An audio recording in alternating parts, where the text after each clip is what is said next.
Before we get to any of that, what I want to start with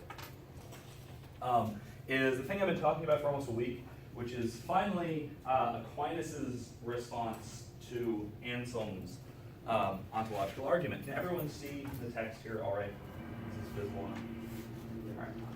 All right. This is the thing I put a link up to up on D2L.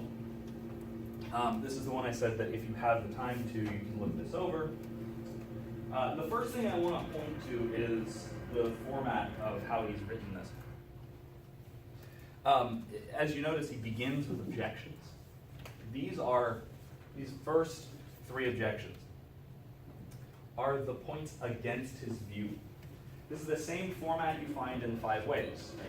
He gives 2 objections, and that one, this has 3. So these are 3 statements saying that, well, God's existence is self-evident, which is the position he disagrees with. So part of what I want to draw from all of our reading of Aquinas is going to be a sort of a tip for your paper writing. In all of these objections, in both this one and in the 5 ways that we read in the textbook, he puts forward his opponent's view at least as strongly as they could. In a lot of cases, he puts it forward more strongly than you can find that view articulated. So in this case, the second objection here is, roughly speaking, a statement of Anselm's version of the ontological argument.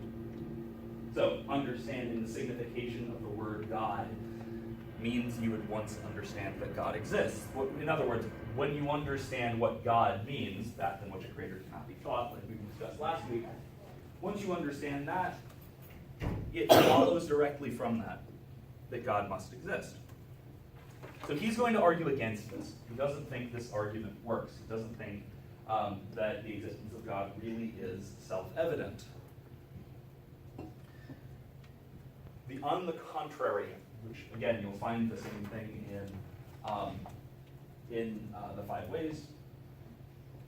This is where he puts forward his view in something like a thesis statement, usually with some kind of authoritative citation. So he cites a reliable source here as well. So in this case, he's referring to the philosopher, who's Aristotle, and he's also referring to the book of Psalms. So he's referring to scripture, which he and his audience agree are authoritative. So he says, no one can mentally admit the opposite of what is self-evident, as Aristotle states concerning the first principles of demonstration. So the law of non-contradiction and the law of the excluded middle. You can't deny those and still be rationally thinking. You can't say something exists and doesn't exist at the same time. You can't think that sensibly. That's what it means for these things to be self-evident. But the opposition of the proposition, God is, can be mentally admitted. Quoting the Psalms, the fool said in his heart, there is no God. Therefore, that God exists is not self-evident. You'll notice that, for one, this is the same quote from Psalm 53 that Anselm uses. So Anselm points out, hey look, the fool says in his heart there is no God. In other words, someone thinks God does not exist. That much should be obvious.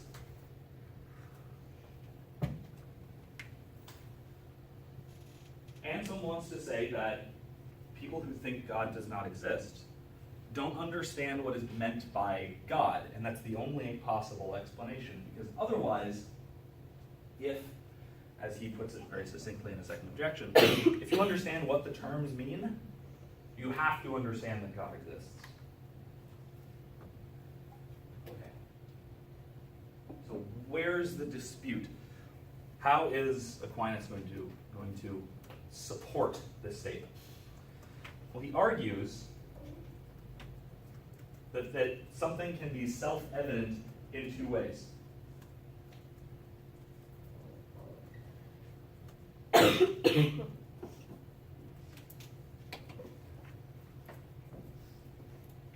Something can be self-evident only in itself,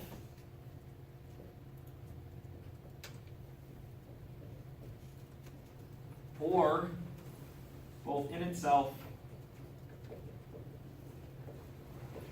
and to us. This is where he says that some things are only self-evident to the wise, people who already have a deep and nuanced understanding of what's going on. The example he uses are angelic beings, separated substances, things that are purely immaterial. He says angels are not in space, right? Are not in any particular location. That's self-evident in itself. If you know enough about what space means very specifically, what immaterial beings are very specifically. But ordinarily, most people don't think of angels as not being anywhere.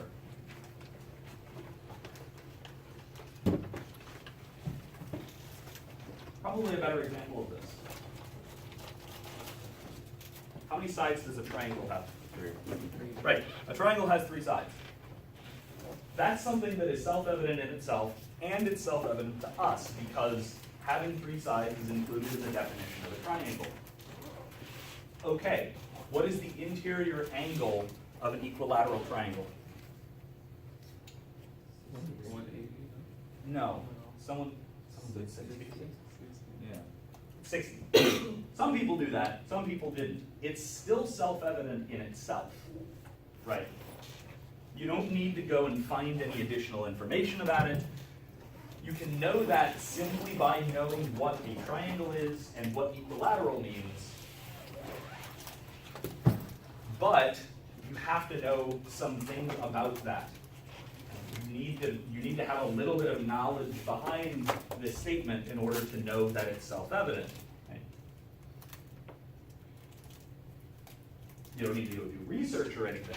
Right? You don't need to research measuring a whole bunch of interior angles of a whole bunch of equilateral triangles and finding the average to be 60 degrees. You don't need to do that, right? This is still something self-evident that you can find out merely from the statement itself and about what the terms in the statement mean. But not everyone knows that. Clearly, as demonstrated, not everybody knows that each interior angle of the equilateral triangle is 60 degrees, right? It's true. It's self-evident in itself. It's self-evident to people who know what the terms mean, who know what all of the terms mean in enough detail. But it's not automatically self-evident to anyone you tell it to. Someone can reasonably say, without internal contradiction and speaking nonsense, that the interior angle of an equilateral triangle is 180 degrees. It'll be a mistake, but it won't be nonsense. Not like saying, for instance, this board is both white and not white at the same time in the same place. That's nonsense. There's no way that can be true, and that's self-evident to anyone. Similarly, it's not quite like saying triangles have 5 sides. Right? That's self-evidently nonsense to anyone who knows what a triangle is. But it's self-evident in a different and more obvious way than something like the interior angle of an equilateral triangle is 60 degrees.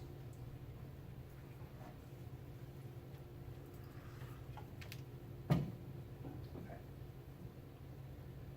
So how does this apply to God and God exists? Well, he says that the proposition God exists is self-evident, but only in itself. So that God exists is self-evident, but only if you know everything about what the terms mean. In other words, only if you fully understand the divine essence, if you fully understand what God is. Raise your hand if you fully understand God. Really? Well, yes, I know that he's the deity of Christianity. Yes, and Okay, a yes. little bit. So it's self-evident that he created the religion of Christianity. So it's self-evident only in itself. Well, so here's the question, though. the question is whether you fully understand everything there is to understand about God, which is infinite, beyond any other existence, created everything that does exist, infinitely and perfectly simple, beyond all material creation. Right? All of this is maybe to misuse the term slightly, but in a way that's understandable. All of this is very complicated to understand, right? And Aquinas doesn't think you can. Aquinas doesn't think that a particular person, any finite mind, can truly understand an infinite reality, especially one that is infinite in every way. Right? You might be able to understand, to some extent, the infinity of, say, the natural numbers. The natural numbers, the set containing 1, 2, 3, etc. And you can understand that there are an infinite number of natural numbers.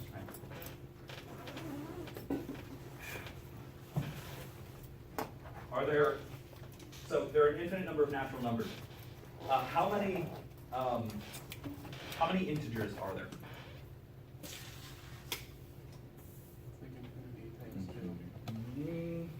Which is infinity. Right, there's infinite integers. So there's the same number of integers as there are natural numbers. But there's also twice as many integers as there are natural numbers. The infinity of integers is more than the infinity of natural numbers, but there's the same amount of them. Infinity.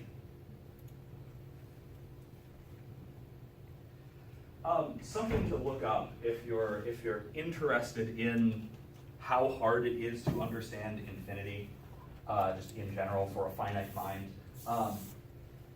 Look up what's called the Hilbert's Hotel paradox. Oh, okay. You've heard of this. Is it this where you have a hotel with infinite rooms and infinite guests? Yep. And when another guest comes in, the guest in one room is moved to the next, and it goes, and then it doesn't end. Yeah, so an infinite hotel is completely full of infinite guests. An infinite bus full of people shows up. All of them want rooms. The full hotel can make room for an infinite number of new guests because it's infinite. Look this up. It's explained more thoroughly in both obviously in the original, in Hilbert's original essay on it, but as well as there's a lot of videos online that will explain it. If you're interested in this sort of thing, and especially if you're planning on using this objection, especially if you think this is a successful objection, if you're planning on using it in your paper, that can be a good resource to check out. I'm not going to go into a lot of detail on it, but the point is that understanding actual infinities gets hard. And then it probably gets impossible once you start saying an infinite number of infinite attributes or things like that. The kind of things we want to ascribe to God. So, where Aquinas is going with this objection is to point out that, no, we can't actually know the divine essence. In the same way we can know everything there is to know about equilateral triangles. Right? We can fully understand equilateral triangles. It's not all that complicated. So you can get enough information for the proposition the interior angle of an equilateral triangle is 60 degrees. You can understand enough about that for that to be self-evident to you. Right? Even if it's not self-evident to everyone, even everyone who understands the terms, that can be self-evident to you. On the other hand, God exists. He does say it's self-evident in itself. But there are, I would say according to Aquinas, there are roughly 3 people to whom it is self-evident. Anybody want to guess who that might be? Say it again. There are, roughly speaking, 3 people to whom God exists is self-evident. Not just in itself, but to them. Any guesses? Jesus. That's one. And Sam. What is that? Sam. Probably not. Moses. Yeah, Oh, that's what he said. okay. That was kind of a joke. Yeah, so Father, Son, and Holy Spirit, those are the three people to whom the existence of God is self-evident, because they're God. Because they are infinite, God is infinite. God can understand infinite, the infinity of God. But finite creatures simply can't. At least Aquinas doesn't think they can. Certainly not before they know God exists, because that's the point of the argument, right? The point of the ontological argument is to show that God exists. If you have no understanding, if you don't have enough of an understanding to understand what the terms mean, which clearly is difficult, it's hard to say that the argument can prove that God exists. Now, something else to note. Something that's actually pretty critically important to note. Aquinas agrees with Anselm's conclusion. Being a Dominican friar and going on to become a saint, presumably Aquinas believes in God. But he doesn't think you can prove it with the ontological argument. He has different arguments for the same conclusion that we're going to look at Friday and into Monday. The important thing to note here is that you can disagree with an argument, right? You can say, this argument is flawed, it's unsound, but its conclusion is still true, right? And you have other reasons for thinking the conclusion is true. So we can learn two things from this. One, it's not necessarily impossible, or it's not necessarily even a bad thing, to disagree with a bad argument that supports your own conclusions. Right? So if somebody is arguing in favor of something, you happen to agree with them, but they're making a very bad argument, it's not a bad thing to point out and say, hey, that's a bad argument. There's something wrong with that argument. In addition, it's important to note that criticizing an argument for a conclusion doesn't mean the conclusion's false. Right? So if somebody makes an argument for a conclusion and you show that their argument is unsound, you haven't necessarily proven their conclusion false. All you've done is shown that that particular way that they're trying to prove it doesn't work. Right? That their argument doesn't show their conclusion to be true. So it still could be true. It could be true for different reasons.